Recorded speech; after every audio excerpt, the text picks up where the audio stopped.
In this video, traders, we're going to look at how to extract the very last drops of profit from a trending move with this specific trade setup. Stay tuned. Hey guys, warm welcome to you. Thank you for joining me. All right, so we have a scenario where the market is trending, and sometimes if you're not on it, it can be a little bit frustrating. You're like, I want to get on it. Maybe it's kind of already pulled back multiple times, and you're thinking, you know what, I just want to be a little bit careful with this now. I'm not on board it, but I'll watch it.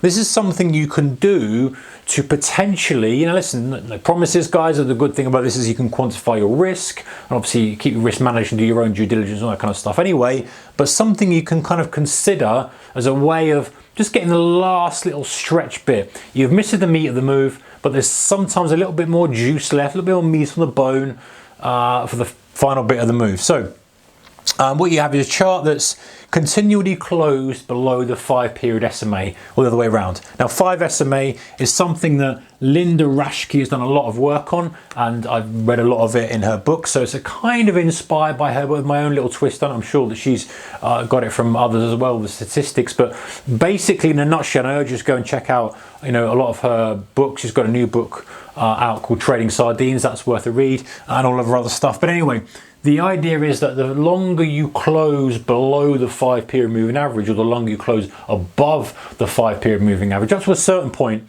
then you're basically looking for a close back against the direction. So if we're closing down 1, 2, 3, 4, 5, 6, 7, 8 in a row, then her idea is when we close above it, you then look for a short for a revisit to the downside. I'm simplifying that a little bit, but that's just generally the feeling.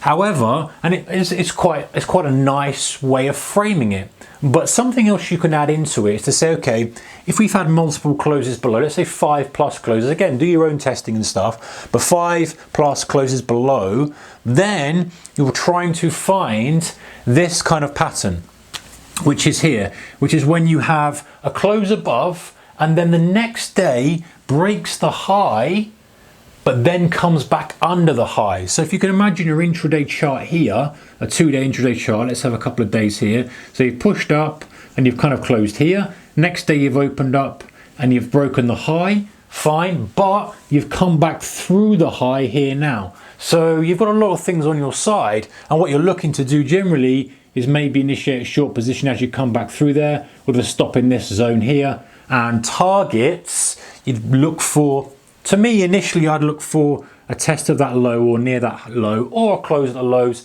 And if you thought there was more mileage in the trade, of course, scale, run, whatever that suits your kind of time frame and suits your tolerance and what you're looking for in the trade. So just to run over it, we've got multiple closes in one direction under the SMA of this example. And that's just a guide. Like I say, taking inspiration from Linda Raschke on this one, but use your own guide. You could have any moving average you want. Obviously the 5 is quite tight because it's a low number. It's going to be really running tight. So it just shows persistency of trend.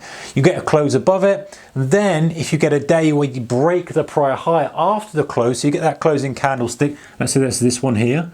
Okay, once you get that, if on a subsequent day you take out the high, then come back through the high, like this kind of scenario on an intraday chart, you're initiating your short as you come back through the high. Your stop is above the actual extreme high, and then you're assuming and hoping is the wrong word, but you get the idea. The thesis of the trade is that now that's the last kind of pant from the bulls. They couldn't really hold that high. Sellers have got back in control of it, and there's probably going to be another leg lower, or at least some kind of stretch. Now, you might not be looking for a home run on this. You might be, depending on the scenario. Maybe you've had some sort of catalyst up here. Maybe it's come out and it's had a volatility expansion as well. Maybe there's other things that are rolling into this to make it a trade that you want for continued move. However, if not, then a little last bit of juice in the trade coming off that high, maybe down to a fresh low. Be careful you don't get faked out and it kind of does a bit of shenanigans around here and does up and does a longer kind of digestion and consolidation. So